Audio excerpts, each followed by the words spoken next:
मेरे आसपास यह वृक्ष, यह पौधे, यह पुष्प देख रहे हैं, है ना सुंदर कि आपने इन्हें देखा है।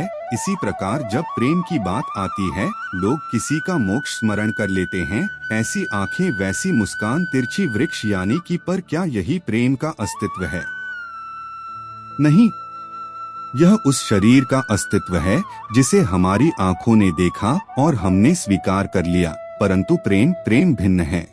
प्रेम उस वायु की बहती है जो हमें दिखाई नहीं देता, किंतु वही हमें जीवन देता। संसार किसी स्त्री को कुरूप कह सकता है क्योंकि वो उसे अपनी तन की आंखों से देखे है, परंतु संतान उसी माता संसार में सबसे सुंदर समझते, क्योंकि वह भाव से जुड़े। तन की आंखों से देखोगे तो वैसे भी पहचान नहीं पाओगे जैसे राधा मुझे पहचाने। इसलिए यदि प्रेम को समझना है तो मन की आंखें होती और प्रेम से करो।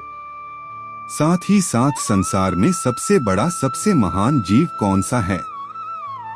अब आप में से कुछ कहेंगे मनुष्य, कोई कहेगा सिंह, कोई कहेगा हाथी, किंतु नहीं, संसार में सबसे महान जीव है वृक्ष। वो वृक्ष जो हमें खाने के लिए देता है, जीने को प्राणवायु देता है, गर्मी में शीतलता देता है और सूख जाने पर भी हमें जलाने के लिए लकड़ी दे जाता है।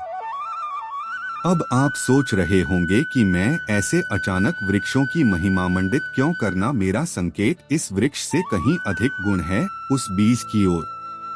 क्यों न आपको फल देता है, ना छाया, ना ही लकड़ी, बस धरती के अंदर और नमी से लड़ता है। कुछ अंगुल नीचे बस जाता है। एक वृक्ष को आकार देने के लिए साधारण सा माटी का पात्र, किंतु जल बाती लेकर जब जलता है तो समस्त संसार को मार्गदर्शन देता है, महान बन जाता है। अब समझे, मेरी महान बनना है तो कुछ करना होगा। कोई अंतर नहीं पड़ता कि आप छोटे हैं या बड़े हैं। कुछ करेंगे तो कुछ बनेंगे। आप चलना प्रारंभ कीजिए, कहीं ना कहीं तो पहुंचेंगे। निश्चल बैठने वालों का कभी कुछ नहीं होता।